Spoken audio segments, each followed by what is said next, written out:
terrorist was captured alive, prosecuted and then convicted by the highest court in India, the key conspirators are still free. This was part of the UN Security Council's special meeting on counter-terrorism at Mumbai's Hotel Taj Mahal Palace, the centre of the 26/11 attack. 14 years ago, on 26 November 2008, the city of Mumbai was witness to one of the most shocking terror attacks of our times. 140 Indian nationals and 26 citizens of 23 other countries lost their lives in a period of 4 days. 18 members of the Indian police forces, 12 members of the Taj Hotel staff and security were martyred in the line of duty.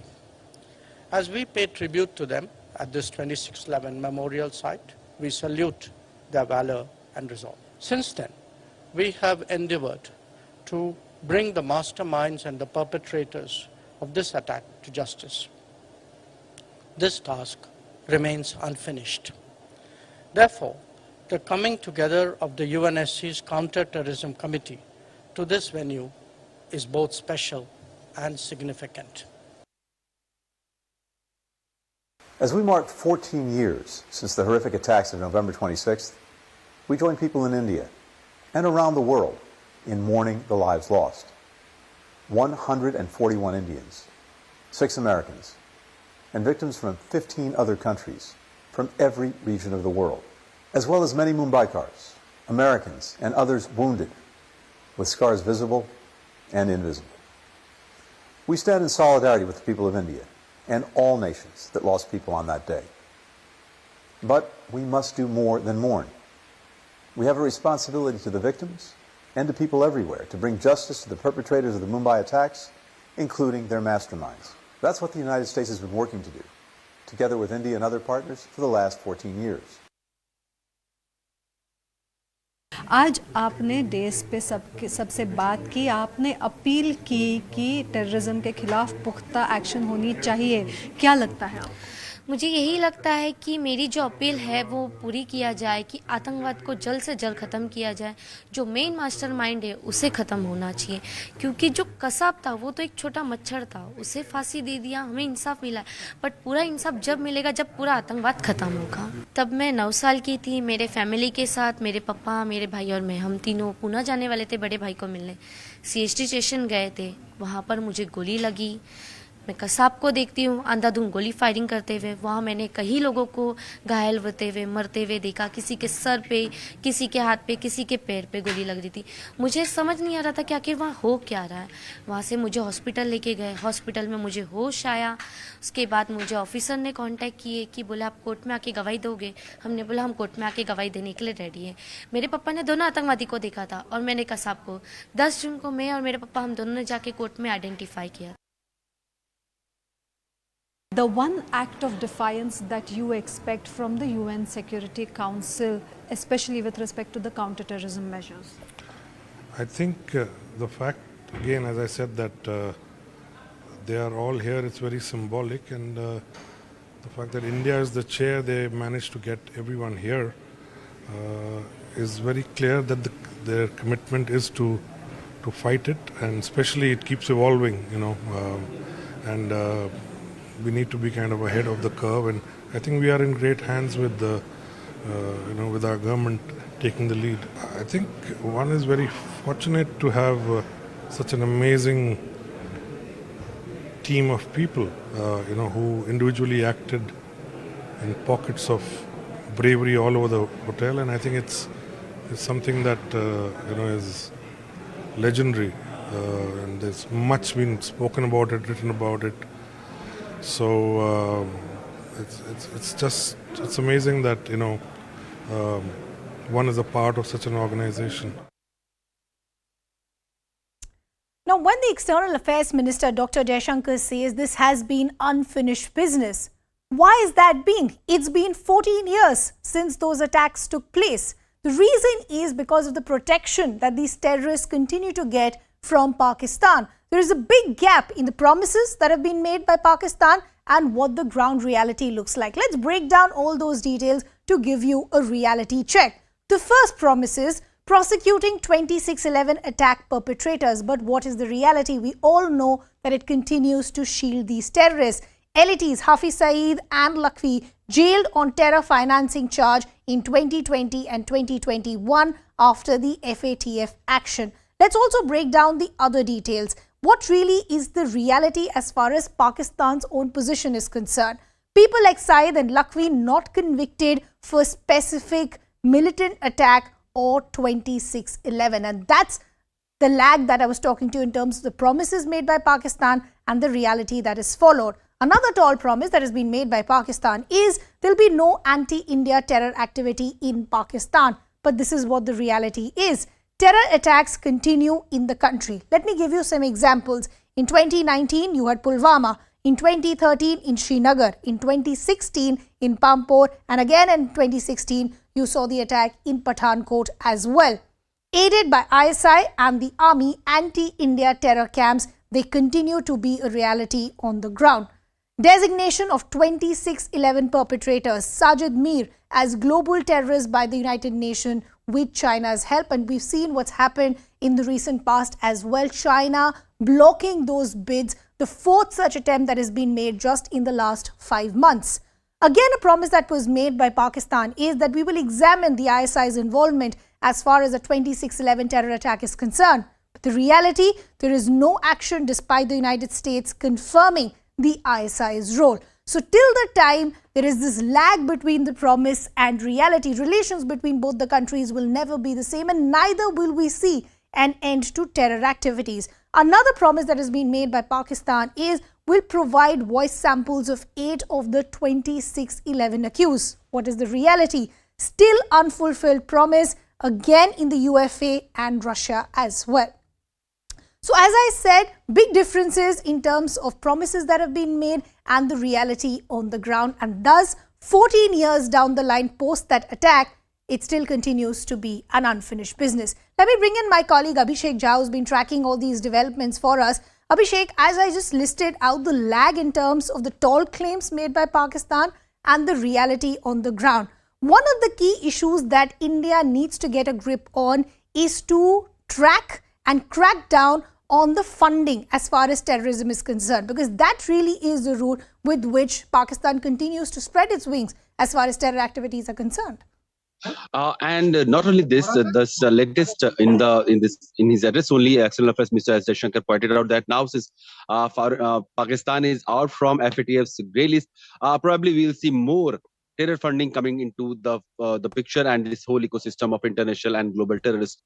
We have also seen how Pakistan has been perpetuating this cross-border terrorism, which was also mentioned in External Affairs Minister's speech, that India has been a victim of this cross-border terrorism for a very long time, and the world needs to accept the fact that there is one country which has been the safe shelter of terrorism and terrorist individuals. In fact, in today's various meetings where United Nations representatives were there, India also played those audio clips where Sajid Mir was clearly heard as directing terrorists to attack and how to go about this whole 26/11 attack that had happened in Mumbai. So these were solid evidence that India wanted the world to witness firsthand. We also saw how the victims of 26/11, they had an opportunity to interact and tell their own stories. It's been 14 years. However, still the perpetrators of Mumbai attacks are at large, and why not? Because there is a state which clearly protects them, and there is a United Nations Security Council permanent member which also puts roadblock whenever there is a consensus to bring those perpetrators to justice and bring them to that list of prohibition under United Nations Security Council. So India tried to highlight those issues and also tried to make those victims of 26/11 as a symbolic of how India has been facing this crisis and this menace for several years now. And world needs to recognize this fact and come together and fight this global terror mechanism. Absolutely, Abhishek. And considering the fact that these perpetrators are still at large, it still becomes a rude reminder for all these victims and their families trying to get some closure. We leave the conversation there. Let me bring in our guests as well. We have Strategic Affairs expert Dr. Monica Verma. We also have retired Major General Dhruv Katoj joining us on the broadcast. Good to have both of you on the broadcast with us. Major General Katoj, I want to begin with you. As I said, think about the victims, think about their families. 14 years on, if you still have the perpetrators at large, they feel there has been a great disservice that has been done to the kind of cost they paid because of the terrorism activities that continue on the ground. Where has the lag been? 14 years down the line, why is it still an unfinished business? Thank you. You see, 14 years is indeed a long time. And I think the families cannot get closure unless justice is delivered. But the justice is not required just for those families. You see, it is required for every single Indian. And this justice is required to finally put an end to terrorism. Because unless justice is delivered, this cancer will continue. Now, why? Now, why this continues and why justice has not been delivered is because there is politics behind terrorism. You see, as far as Pakistan is concerned, they continuously use terrorism as an instrument of state policy. And you have China, which is in direct cooperation with Pakistan, which for its own internal interests, it cooperates with Pakistan. And then you have... Okay, we seem to have lost that line with Major General Katoch. We'll try and re-establish that back. But Dr. Monica Verma, let me bring you in. As I said, there is no denying the fact we do know why this continues to be an unfinished business because of the kind of protection that these terrorists continue to get from Pakistan. But Pakistan isn't working alone. The kind of support it continues to get from China is only increasing. As I pointed out, these bids which are being blocked at the United Nations the fourth time in the last 5 months will only continue to add as far as the crisis of terrorism is concerned. Absolutely, that's true. Earlier we were just dealing with Pakistan as far as terror was concerned. But in the last few years, if you look at China and how China is supporting Pakistan at the UNSC, 5 times so far in this year, China has helped Pakistan by technically holding, or what we call the veto power it has used to block certain terrorists that United States and India wanted to be designated as global terrorists. So I think, 5 times a country is using and politicizing the sanction regime that UNSC has. And still, this country is claiming to be a very, a great benefit for the global order and trying to project itself as a responsible rising power. And in fact, already the power has risen enough. So I think this definitely goes on to show the hypocrisy of China. And I think this is one of the reasons why, despite knowing, India also knows that, if India is moving and lobbying to make sure that these terrorists, these perpetrators, whether it's Makki or it's Sajid Mir or, whoever the 5 terrorists, this very year, India also knows that they will be blocked and there will be no progress on that. But still it helps because, everywhere, especially since 2014 and since 2019 more so, India has adopted a policy of isolating Pakistan. And while we are isolating Pakistan, we are also trying to make a point at all the multilateral forums that, look, we are the #1 victim of terror sponsored by Pakistan. And since we are the victim of the terror that Pakistan sponsors against India, China is helping Pakistan in evade responsibility from it, and China is helping Pakistan. So I think that's something that's a point that India has been pretty successful in driving home. Correct. I believe Major General Katoch is now back with us. Major General Katoch, the fact that the forum that we saw in Mumbai today, ironically happening at the Taj, which was the center of this attack, how important are forums like these to put it on the world map that the pressure still continues to be mounted on Pakistan and the onus of punishing these perpetrators is once again put on Pakistan? Oh, very frankly, I think these meetings are vitally important. You see, regardless of the fact that the results may not be to India's to the desired levels of which India desires, but that notwithstanding, it is still a very useful organization to get all the countries together to speak on this issue with one voice. Sure. And regardless of the fact that Pakistan has got out of the FATF grey list, they are still under pressure because they know that any further action will actually put them into the dock. So there is pressure being maintained on Pakistan as a result of such conferences which are being held, especially the meeting which is held now in Mumbai. But having said that, I think India needs to do something unilaterally as well. And I think those messages need to be conveyed to Pakistan that while we will still go after the terrorists whom we have to bring to justice, any future acts will invite consequences. And now that Pakistan is actually sending drones, etc., across the line of control, I think those are aggravating acts and they need to be punished. So India can also act unilaterally in defense of its interests, as we have acted earlier in the surgical strikes and in the strike in Balakot.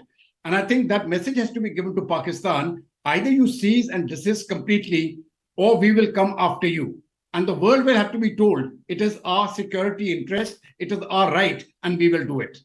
Before I go back to Dr. Monica Verma, you're making a very important point, and I'm just trying to deviate a little bit, but I'm trying to understand, is it a fair understanding that if we need a grip on these terrorist attacks, you need to be thinking 2 steps ahead as far as these terror organizations are concerned? Because there has been a change, not just in their module of how they operate, but their targets as well. Like you pointed out, drone sightings have now become a normalcy. Do we need a change in our strategy as well? Absolutely, drones... General Katoj, Monica, I'll just come back to you. I was just asking General Katoj to just continue. Okay. Yes, I think we need a... You see, we have to be more assertive. Now, you will notice that the first time Pakistan got the message, imagine they were actually threatening us with nuclear blackmail if we reacted. And we went for the surgical strikes. And we called the Pakistani nuclear bluff. Then we went to Balakot and we called the nuclear bluff again. So, unless we are assertive, I think Pakistan will not understand the message. They have cooled down considerably after these 2 strikes, but now they are thinking that, okay, India is going soft again on terror. So I think these messages have to be repeated and the deterrent policy has to be put into place. The only thing which can act effectively against Pakistan is deterrence. And they must realize that there is a price they will have to pay. The Pakistan army and the Pakistani people, they have to pay that price if they continue with this policy of terror. And once we make that price unbearable to them, I think that is the time they will stop. Okay. Dr. Monica Verma, now I want to understand this entire aspect of Pakistan moving out of the FATF's grey list. Remember, they had been extremely desperate over the last couple of years, had made every possible move to get their name cleared. But this becomes a very dangerous situation for India, who's been demanding that there needs to be some sort of a monitoring mechanism as well. Why did countries from the West pose this physical visit that happened, so on and so forth? Why was it so important for them to get Pakistan out of the grey list? And more importantly, what does it now mean for India, considering the fact that Pakistan is out of this list? As far as India is concerned, it's a huge loss for us. Just the way Minister of External Affairs has also pointed out that we actually spent a lot of energy way back in 2018 to make sure that Pakistan gets on the FATF grey list. And the results of the efforts that India had put in were also pretty brilliant to see that, every single bank account that a Pakistani had became a very difficult thing for him to have, because every single, financial transaction started being monitored. And Pakistan was scared that if it gets blacklisted, then what happens? And India did not stop at just the grey listing. It also made efforts so that, Pakistan gets blacklisted as well. But unfortunately, in 2022, what we see is that it's off the grey list. And so there are certain things that Pakistan has also done. They are trying to make sure that, all the monitoring that's been taking place against Pakistan stops for once, by making sure, I think they have taken certain, they have rolled back certain sort of financial supports to some terrorist elements. Besides that, they have also introduced some legal procedure under which certain criminals, if a country wants them back or the country wants them extradited, then that's possible. So I think these are certain, ways in which Pakistan, by using it's maneuvered its way in making sure that the FATF committee gets satisfied with Pakistan's efforts. And it's all happened in the recent few months only. So I think one thing is there that we can now see Pakistan getting off the FATF list. And definitely there's also some sort of political play involved. We can actually look at how West in the last few months has been warming up to Pakistan all over again. And that's not a good thing for India. But in the long term, I hope, that this is not going to be, that this is not going to stay just a fallout of India's stand on the Ukraine-Russia thing, and probably West wants to get back to India, challenge our strategic autonomy and our entire self-confidence, crushing under the weight of Pakistan being a terror state. And despite that, West engaging with Pakistan. So I hope it's just a blip, Sure. it's just a small time thing happening. But in the long term, I think one thing that we cannot deny is that whether it is West or it is China, Pakistan has constantly enjoyed support from every corner possible when it comes to terrorism. I think there are very few countries, probably Russia or Israel or some other country, which has supported India unconditionally when it True. comes to terrorism. True. And we have been the number one victim, not just in the neighborhood, but I think across the world, if we talk about terror victims, I think India has been the biggest victim of Pakistan-sponsored terror. Okay. So, General Katoch, lastly, I apologize, Dr. Monica, because I'm running out of time. I quickly just want to take in a final word from you, General Katoch, and I want to understand this. When we hear from the External Affairs Minister saying that this is unfinished business because perpetrators have been protected by Pakistan, he gives an example saying that one terrorist was captured alive and he was taken to task because of the work that was done by courts in India. How do we now ensure, considering the fact there has already been a delay of 14 years, to ensure that these perpetrators can be caught? What will now change to ensure that they're caught? Now, I'm not sure whether we'll be able to get them back to India. That is point one.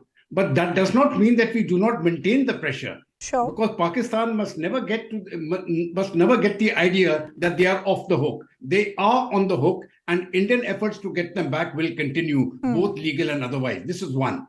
Number two, I think we need to adopt other means. Maybe the Americans do it, you see. You simply assassinate those terrorists. And we make it very clear to them that if we get an opportunity, we will take them out. Either you hand them over to us or we will take them out. Now, these things may take time. It took a long time to get Osama bin Laden, but the Americans got him. It may take us a long time to get Hafiz Saeed, but we will get him. Okay. Okay, so that pressure still needs to be mounted on Pakistan, and thus forums like these gain significance. Unfortunately, I'll have to leave the conversation there. Dr. Monica Verma as well as Major General Katoch, always a pleasure speaking to both of you. Don't go anywhere. We're slipping into a very short break. We're coming back with lots more.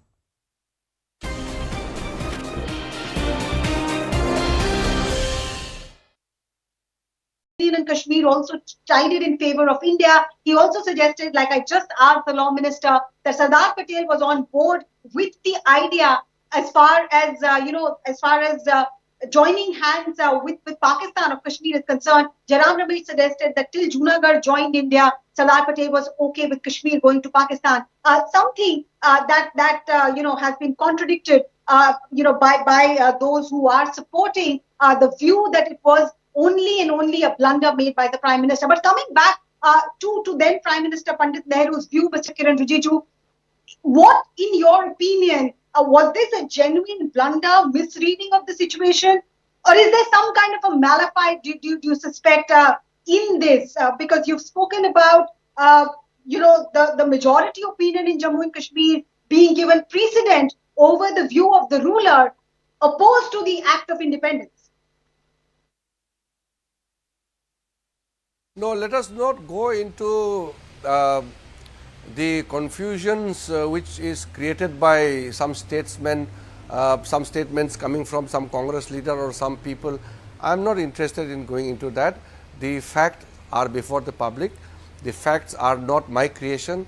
The facts are part of the records, and going by the records, it is very clear that the narratives which were being run since last 75 years must be now buried, and let us accept the fact, and the blunders were committed by Nehruji and corrective steps are being done by Modiji, and that is the fact. And I don't want to enter into debate. Actually, as I have stated, I am not going to give opinion on my own, because history is related to facts and figures, and those the events and those records which are there, these cannot be changed neither by my statement or nor by the undesirable attempts being made by the Congress leaders.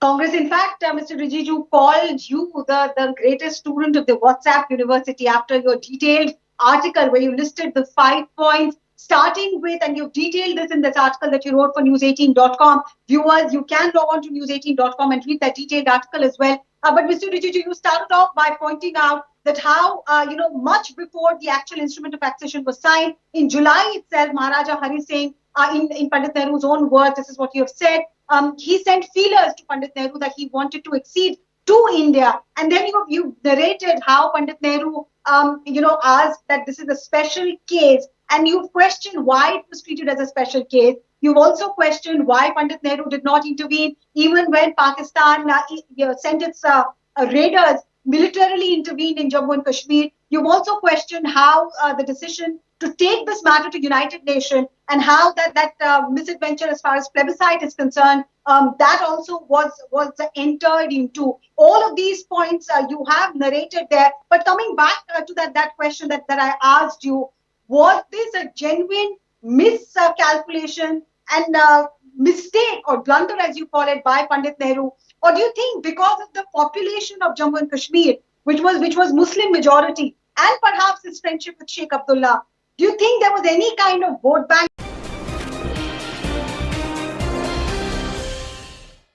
Welcome back. Thanks a lot for staying with us. We have some breaking news coming in now.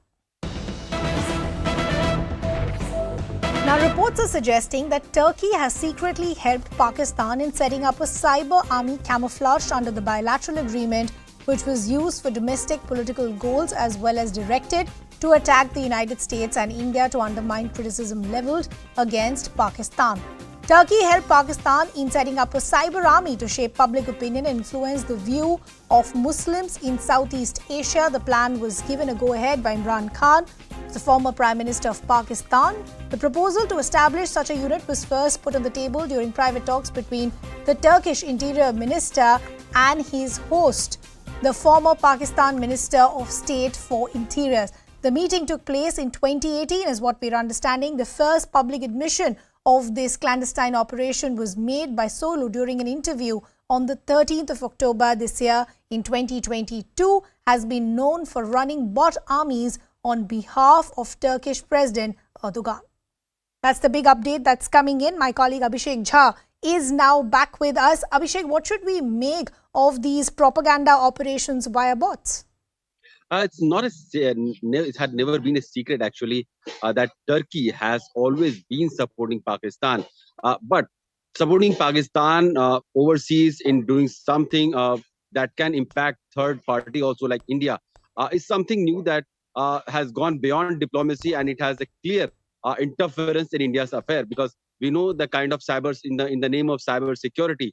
The operations that Turkish and Pakistani counterparts were operating were establishing those cyber security cells where they were targeting people, they were creating hate speech, they were also fomenting anti-Indian narrative, and this was all being done under the name of cyber security. We know that this operation was established when Imran Khan was still in the power, somewhere around 2018. The agreement had happened between the two sides that Turkey, with its high-tech solutions and other software and advanced technology and experts, will be helping Pakistan in creating global narrative through social media and websites and countering all those. And this is something new, a revelation, and probably we know that when in fact the United Nations counterterrorism operations conference is happening in Bombay, the main focus of that event is also how to deal with the latest technology that is being accessed by the perpetrators, maybe terrorists, money launderers, or drug cartels, or anyone who has to derail the peace and tranquility and the global order. So latest technology, cybercrime, is also one of the focus area of United Nations counterterrorism cell. And amidst all this meeting that is happening in Bombay, this report has also come that Pakistan and Turkey were trying to establish overseas centers where Pakistan was being held by Turkish employers or Turkish government to create an anti-India sentiment as well.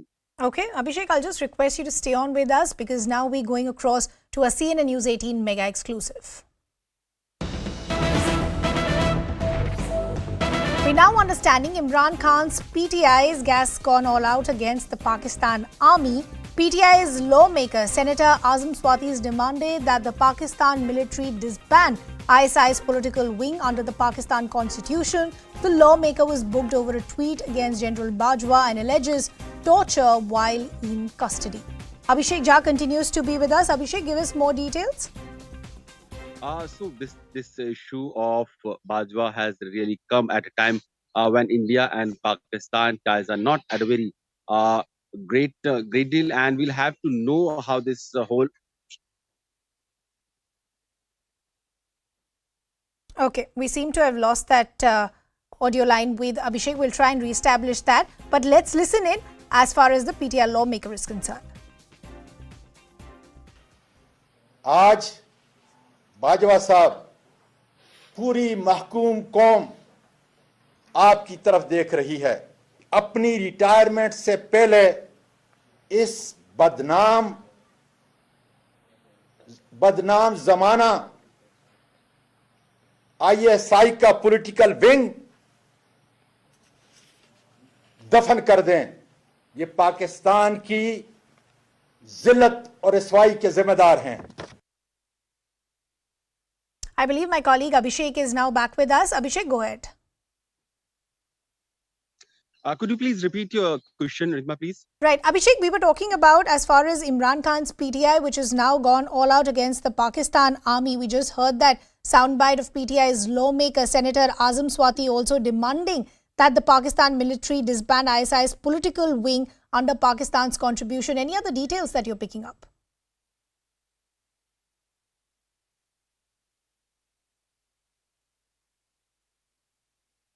Okay, we seem to be having a bit of an issue trying to establish that connection with Abhishek. But this is the big exclusive that we're getting to you at this point, where, as I pointed out, Imran Khan's PTI has gone all out against the Pakistan army. You just heard that soundbite of the PTI lawmaker, Senator Azam Swati, demanding that Pakistan military disband ISI's political wing under Pakistan's constitution. I believe Abhishek is now back with us. Abhishek, go ahead. Rizma, so we have seen how in the last 2-3 days Pakistan's top military officials have done an unprecedented gesture. They have done an open press conference where they have tried to absolve themselves of all the allegations and accusations that is coming on their way by saying that they are not traitors. So this clearly shows that there is a growing and simmering dissatisfaction and unease in the way politics is being done from behind the curtain. And we have always known that how Pakistani military establishment and ISI has been the key conspirators of political instability in Pakistan, so much so that in the last 75 years of Pakistan's democracy, there has not been a single prime minister who has been able to complete or finish his 5-year term. And this has always been on the behest of army or some senior army official. So now Pakistan's people have also realized that army is something that they... Okay, we seem to be losing that audio with Abhishek, but as Abhishek was rightly pointing out, it only shows to the simmering tensions as far as the Imran Khan faction and the Pakistan army is concerned, because there's some big allegations that are being made by this lawmaker as well. Remember, this was the same lawmaker that was booked over a tweet against General Bajwa, now alleging that there was torture while in custody. So you have this PTI lawmaker or the PTI Neta now taking on the Pak army. What they're essentially saying is that there was torture when I was in jail, also asking disbanding ISI's political wing under Pakistan's constitution. While we try and reestablish that connection with my colleague Abhishek, we also have security analyst Pratikrit now joining us on the broadcast. Pratikrit, good to have you on the broadcast with us. How do you see these claims that are now coming in from one lawmaker as far as the PTI is concerned? One, asking for disbanding of ISI's political wing under the constitution, and secondly, these claims of torture while she was booked over a tweet, while he was booked over a tweet against General Bajwa. Well, it's kind of very interesting that a politician in Pakistan is asking for disbanding ISI, knowing the fact that the deep state of Pakistan's establishment has been used by every successive political party and establishment for their own purpose and for waging war against India and for all kinds of nefarious activities, including giving birth and nurturing and mentoring terrorism. So today, once they're saying that this political wing comes as a real surprise, it would be interesting to see how the Pakistan army reacts to it. The issue of the particular politician being tortured, I would not be surprised if something like that has happened, because if you see the entire tiff between the establishment and Pakistan Tehreek-e-Insaf has been going on for a long time. There has been some extremely unparliamentary statements that Imran Khan has made in the past. He made some very wrong statements, against General Bajwa also. He did not want Bajwa to get an extension. And he actually always thought that he had this, he made allegations that the fact that he has been removed from power and this coalition has come to power, the deep state of Pakistan, General Bajwa had a very critical role to play. And so if you look at it, the entire perspective, the fact is it has come to a full circle, because the PTI itself wouldn't have come into power without the active support of Pakistan Army and the deep state of Pakistan. Today it has become a bétonnière of Pakistan Army itself. And I think very bad days perhaps is awaiting for PTI, because today, if you see how it has been brought out of FATF, there is a strong support and a blessing of United States, Pakistan all over again, for other reasons, but it is there. So if they take action against Imran Khan, I don't think anybody will, have any kind of problem as far as internal politics of the establishment or the government of Pakistan is concerned. But the possibility remains very profound that if this continues, then there will be a popular uprising, which perhaps Imran Khan was waiting for a long time. And I think this is an evolving story. It will get even worse so far as Pakistan's internal situation is concerned. Okay, Patikrit, I'll just request you to stay on with us, because we have some more breaking news now coming in. And this is news coming in from Tibet, where we're understanding anti-China protests have now erupted once again. What is the reason? Look at the reasons that we're putting out, and this is what intel sources are telling CNN News 18.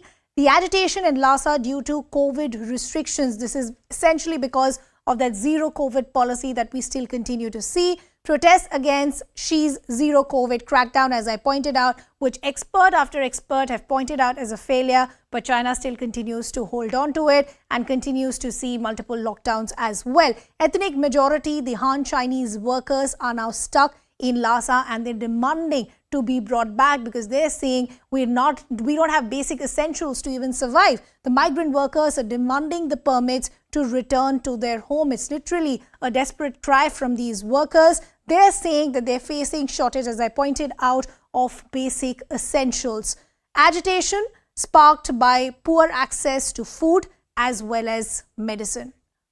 My colleague Abhishek continues to be with us. Abhishek, any other details that you're picking up? As I pointed out, expert after expert has pointed out that the zero COVID policy is not a reality. It has failed. Why do we still continue to see this policy in place? And more importantly, any details that you're picking up in terms of numbers of these workers who are stuck? The numbers are not we are sure, but there are thousands of workers who are still stuck in Lhasa, who have come here for their to earn their bread and return to their home at a certain time. But we know that China has been putting up one of the harshest lockdown around the world in terms of COVID management, and it has been a real difficult challenge both for the government of China and for the people of China to deal with such restrictive measures. In fact, the recent Congress meeting that Chinese Communist Party has held was also being expected that Xi Jinping will be facing a lot of opposition because of his strict COVID management policies. However, he did secure his third consecutive term, and now his biggest challenge is to deal with this COVID management, which is not only putting a lot of stress on people's day-to-day life, but also on the small economic or small earner category people. And with the kind of protest that we are witnessing in those footages are normal migrant worker who had come to earn basic and very minimal wages, and now they wanted to go back, and this lockdown is not letting them go back to their house. They are not. They are short on food. They are short on shelters. We know that now winter is approaching, so they'll have a lot of other priorities and other needs also, which may not be fulfilled by the government. So this is the crisis that has led to this rise and this uproar against government officials. Now Chinese government is also blaming this whole agitation and protest over Dalai Lama. They have also said that this whole agitation is being guided or fomented by Dalai Lama and his associate. So this is again one of the major political allegations that China has made against Dalai Lama, which has always been there, that Dalai Lama has always tried to be a secessionist and trying to foment anti-China sentiments in Tibet. But there is still a fear among Chinese government officials with the popularity of Dalai Lama that still holds in Tibet. And so this time also they are trying to divert the attention from the government's failure to manage COVID to Dalai Lama as an anti-China person who is trying to foment this crisis. Okay, Abhishek, thanks a lot for getting us all those details. We'll continue to track all those developments. For now, we're slipping into a very short break.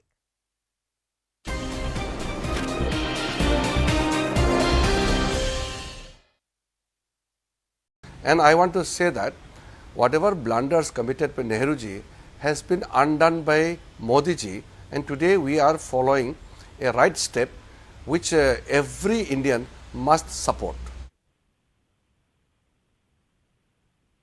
Squarely on Pandit Nehru for the Kashmir problem, Jairam Ramesh actually joined issues with you and said that it was perhaps a collective decision. He's saying that Sardar Patel was on board with the idea, or he was okay with the idea of Kashmir joining hands with Pakistan till the time that Junagadh was coming to India. He's quoting around September 1947. Till that point, he says Sardar Patel was okay with that. So in your research, has anything come up which supports this position? You have to say anything about this position? Now, what I'm saying is that the blunders which I had mentioned,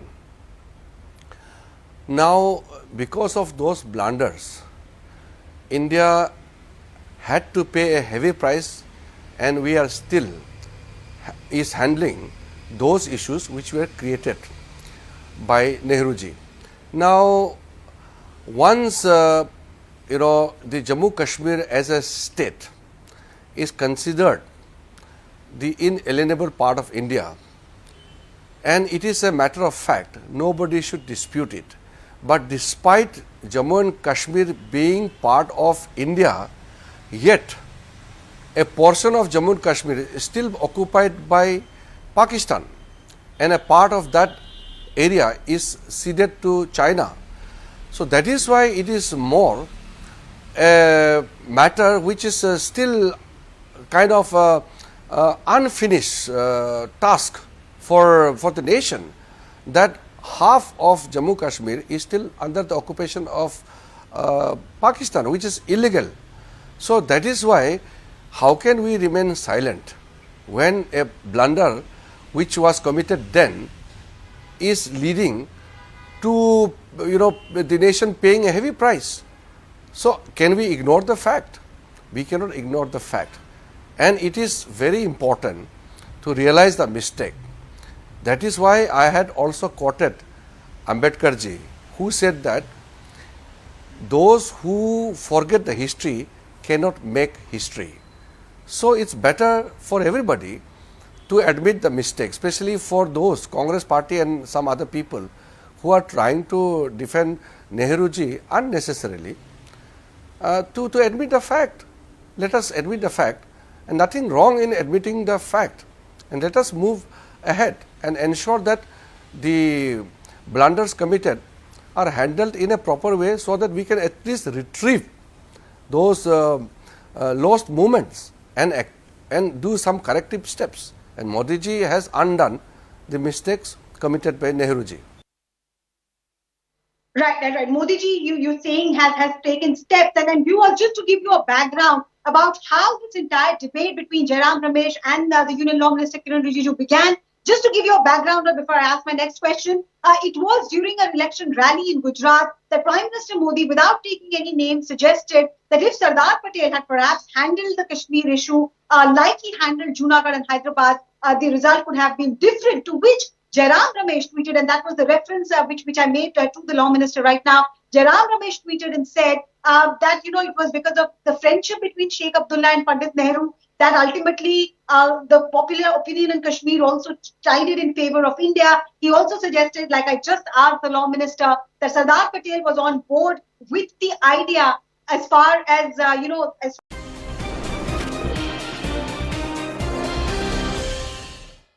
Welcome back. Thanks a lot for staying with us. The world's richest man, Elon Musk, has completed his $44 billion acquisition of Twitter. His first move was to fire the social media giant's top leadership, which he accused of misleading him over the number of spam accounts on the platform. Musk sacked the CEO of the platform, Parag Agrawal, as well as the company's CFO and its head of legal policy, trust and safety. This comes hours before the court-appointed deadline for Musk to seal the deal to purchase the platform.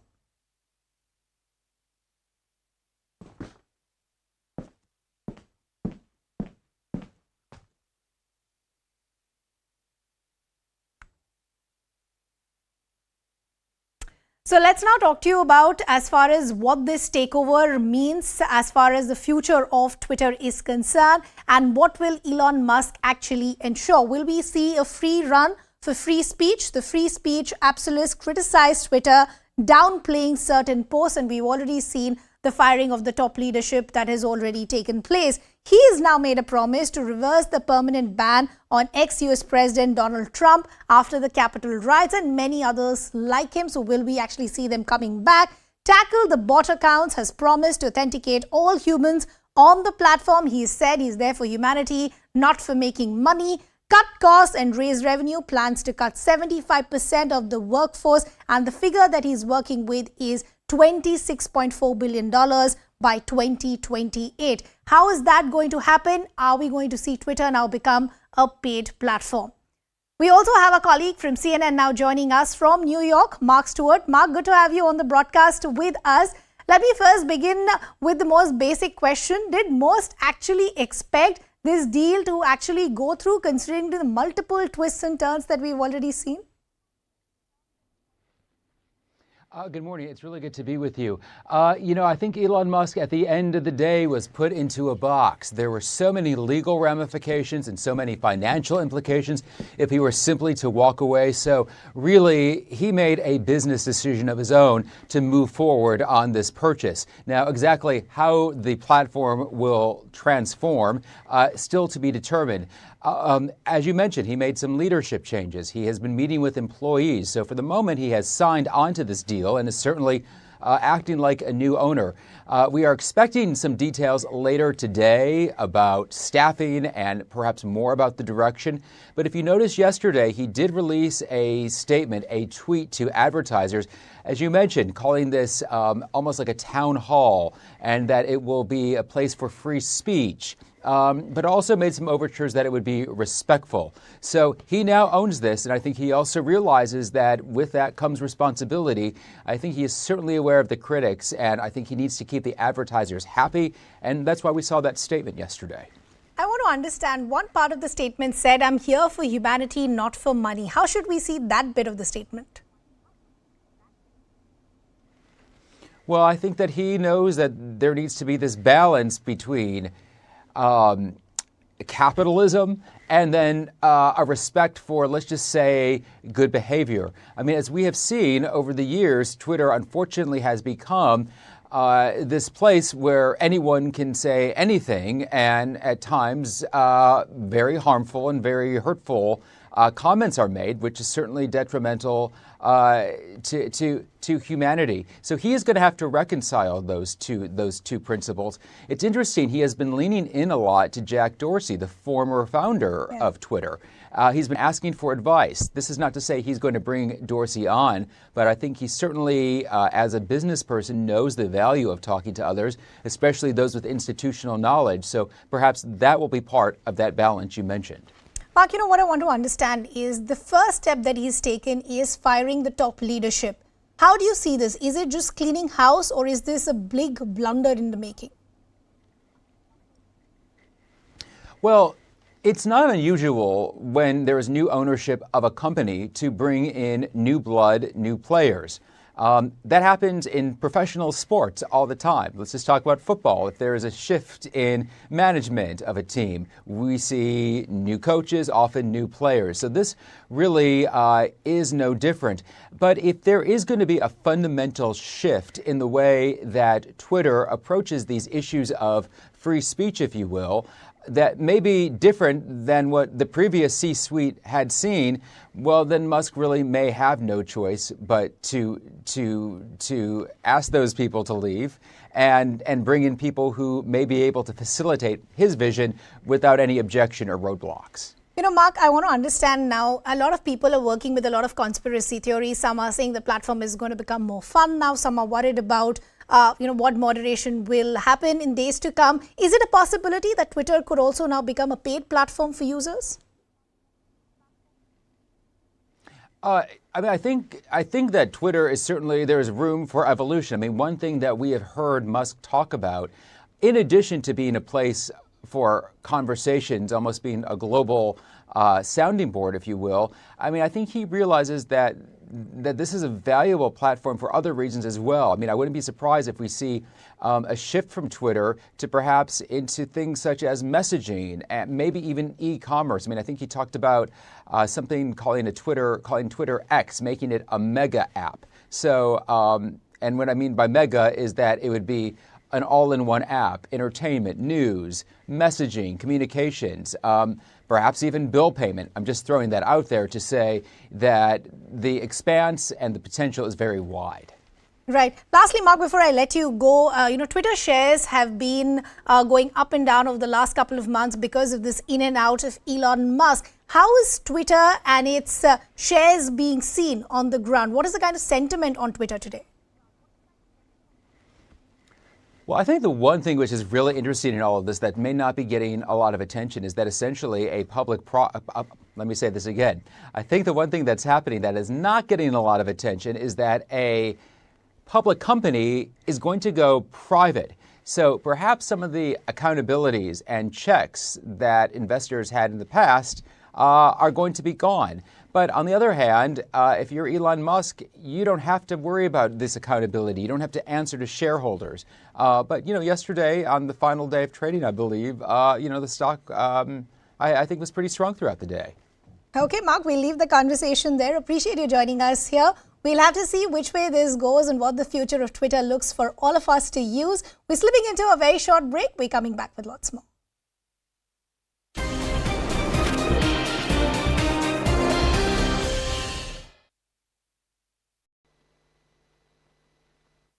Now, what I'm saying is that the blunders which I had mentioned, now because of those blunders, India had to pay a heavy price, and we are still handling those issues which were created by Nehruji. Now, once the Jammu Kashmir as a state is considered the inalienable part of India, and it is a matter of fact, nobody should dispute it. But despite Jammu and Kashmir being part of India, yet a portion of Jammu and Kashmir is still occupied by Pakistan, and a part of that area is ceded to China. So that is why it is more a matter which is still kind of unfinished task for the nation, that half of Jammu Kashmir is still under the occupation of Pakistan, which is illegal. So that is why, how can we remain silent when a blunder which was committed then is leading to the nation paying a heavy price? So can we ignore the fact? We cannot ignore the fact. And it is very important to realize the mistake. That is why I had also quoted Ambedkar ji, who said that those who forget the history cannot make history. So it's better for everybody to admit the mistake, especially for those Congress party and some other people who are trying to defend Nehruji unnecessarily, to admit the fact. Let us admit the fact, and nothing wrong in admitting the fact, and let us move ahead and ensure that the blunders committed are handled in a proper way, so that we can at least retrieve those lost moments and do some corrective steps. And Modi ji has undone the mistakes committed by Nehruji. Right. Modi ji, you're saying has taken steps, and then just to give you a background about how this entire debate between Jairam Ramesh and the Union Law Minister Kiran Rijiju began. Just to give you a background before I ask my next question, it was during an election rally in Gujarat that Prime Minister Modi, without taking any names, suggested that if Sardar Patel had perhaps handled the Kashmir issue like he handled Junagadh and Hyderabad, the result could have been different, to which Jairam Ramesh tweeted, and that was the reference which I made to the Law Minister right now. Jairam Ramesh tweeted and said that, it was because of the friendship between Sheikh Abdullah and Pandit Nehru that ultimately the popular opinion in Kashmir also sided in favor of India. He also suggested, like I just asked the law minister, that Sardar Patel was on board with the idea as far as, joining hands with Pakistan of Kashmir is concerned. Jaram Ramesh suggested that till Junagadh.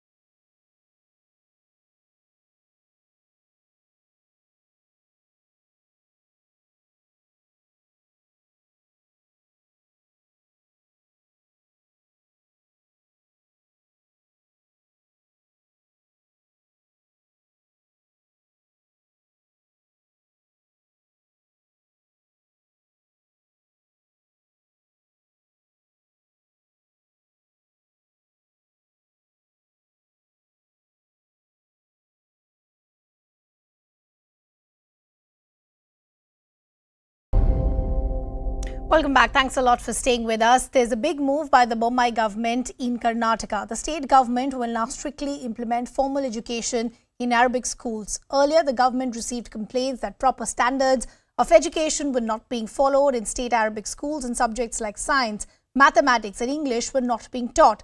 This prompted the government to conduct a survey before the decision to implement a formal education system. Meanwhile, Muslim scholars are opposing the move, calling it a bid to target minorities. There are around 203 aided and unaided Arabic schools, mostly in North Karnataka and the coastal districts. We decided to have a survey of Arabic schools, and we have come to know that they are not running the schools according to the education, whatever the prescribed by the education department. There are very few schools which are running according to the syllabus prescribed by the education department. So after getting the reports, we will take action. जो चल रहे हैं वहाँ अल्लाह का शुक्र है कि मजहबी तालीम भी हो रही है और साथ ही साथ हिसाब भी, कंप्यूटर भी, इंग्लिश भी और हमारी मकामी ज़बान की भी तालीम दी जा रही है। ऐसा नहीं है कि नहीं दिया जा रहा है। जो बच्चे मदरसे में पढ़ते हैं यहाँ इस बोर्ड के तहत में इनका दाखिला होता है, फिर उसके बाद वो मुकम्मल तौर पे 10वीं जमात में भी हिस्सा लेते हैं, 12वीं जमात में भी हिस्सा लेते हैं। एक तरफ कुरान के हाफिज़ भी बनते हैं और फिर 8 साला कोर्स करके मौलवी भी बनते हैं। ऑप्शन है तो फिर उसके बाद सवाल ही नहीं उठता, ये तालीम नहीं दी जा रही है। Let me first come to the spending of money. See, all the government spend money on its citizens. The citizens include Muslims. Muslims are also equal citizens, and hence Muslims' share has to be spent on them. All the money which goes in form of taxes from the citizens of the country is spent on the citizens back after the expenditure is taken care of. We Muslims want in Arabic schools or in madrasas is the Islamic experts coming out from there for our religious need. If education is to be regulated, they should be regulated to all the communities, and they should not try to create a panic among the minorities. They should not create a panic or a fear atmosphere in Karnataka state. Karnataka state and India is a secular state, and you can regulate education, but it should be, the law should be same for everybody. Why are they vindictive towards minorities? That is not fair thing. But you want to bring a scientific education, you want to bring a reforms in education, take people into confidence first. Take people into confidence, and a democratic government should always be with the people of the state and the country, and take people together and go. But this is not the way. They are trying to target somebody with a political agenda. That too, when they write in another 6 months' time, there are elections in Karnataka state, and they just want to polarize the elections.